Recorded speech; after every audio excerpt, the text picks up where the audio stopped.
దేవుని సన్నిధిలోనికి ఎప్పుడు కూడా తొందరపడి ఆవేశంగా అనాలోచితంగా వెళ్ళిపోకూడదు. మనసు గలిబిలిగా ఉన్నప్పుడు లేదా ఏదో శారీరకమైనటువంటి భావోద్రేకాల్లో ఉన్నప్పుడు, కొన్ని విధాలైనటువంటి ప్రతికూల పరిస్థితుల్లో ఉన్నప్పుడు మనం 100% ప్రార్థన సహాయము, ప్రార్థన ద్వారా దైవ సన్నిధి, దేవుని సహాయం పొందుకోవడం అది వాస్తవం.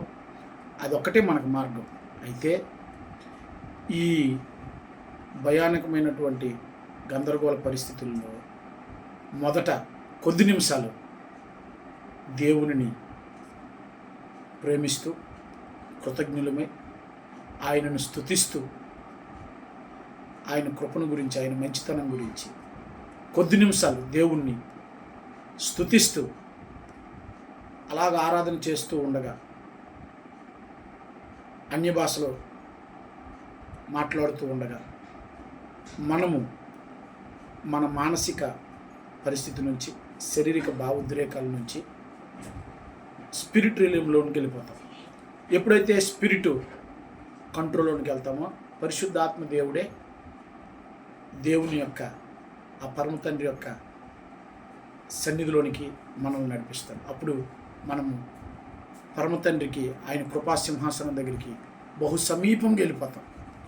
అప్పుడు ఆయన దగ్గర కూర్చొని మనకున్నటువంటి పరిస్థితులు ఏమైతే ఉన్నాయో పరిశుద్ధాత్మ సహాయంతో మనము మన పక్షంగా, ఇతరుల పక్షంగా మొరపెట్టినప్పుడు దేవుడు ఖచ్చితంగా ఆ ప్రార్థనలకి, ఆ ప్రార్థన చేస్తుండగానే మన హృదయంలో నిశ్చయిత వచ్చేస్తుంది. అందుకే మనం గమనించండి, మార్కు సువార్త 11:22-23-24 మీరు ఏమైతే అడిగి ఉన్నారో వాటిని పొందుకున్నారని మీరు నమ్మిన యెడల అవన్నీ మీవే అని చెప్పాడు. కనుక మనం అడిగినవన్నీ పొందుకున్నాము అనే నిశ్చయత మానవ జ్ఞానమును బట్టి, అనుభవమును బట్టి వచ్చేది కాదు. దేవుని సన్నిధిలో మనం ఆయనకు సమీపంగా వెళ్ళినప్పుడు, ఆయన మనకి ఎంత సమీపంగా ఉన్నాడు, నా మొర్ర ఆయన ఆలకించాడు. ఆయనకి మనం సమీపముగా వెళ్ళినప్పుడు మన హృదయాంతరంగాలలో పుట్టినటువంటి దేవునితో మనకున్నటువంటి బాండ్లో నుంచి ఆ నిశ్చయిత కలుగుతుంది. ఆ నిశ్చయితే మన ప్రార్థనకి సమాధానాన్ని వస్తూ ఉన్నప్పుడు విశ్వాసంతో, గొప్ప నిరీక్షణతో, నా దేవుడు నా మొర్ర ఆలకించండి, ఈవేళ రేపు నేను కోరుకున్నది, అడిగింది జరిగిపోద్దని ఇక నుంచి ఇంకా దాని విషయం 10 సార్లు అడగకుండా కృతజ్ఞతాస్థుతులు చెల్లించే అనుభవంలోనికి పరిశుద్ధాత్మ దేవుడు మనల్ని నడిపిస్తాడు. కనుక don't rush to go into the presence of God. Before you are going into the presence of God, you must stand still to control your physical indulgences and experiences, and emotions and feelings should be controlled. Another word, Holy Spirit of God should take over our mental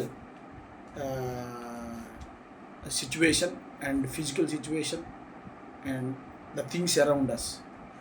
Then only we can have the presence of God and we can feel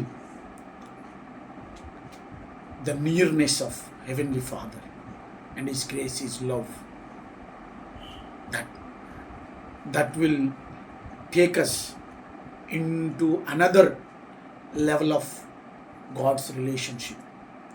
God bless you. Don't rush into the presence of God. Be still before you are entering into the presence of God. Let the Holy Spirit take over your situation completely. By the help of Holy Spirit, you go into the presence of God and have great blessings. God bless you. దేవుడు మనల్ని అందరిని ఆశీర్వదించును గాక. ఆమేన్.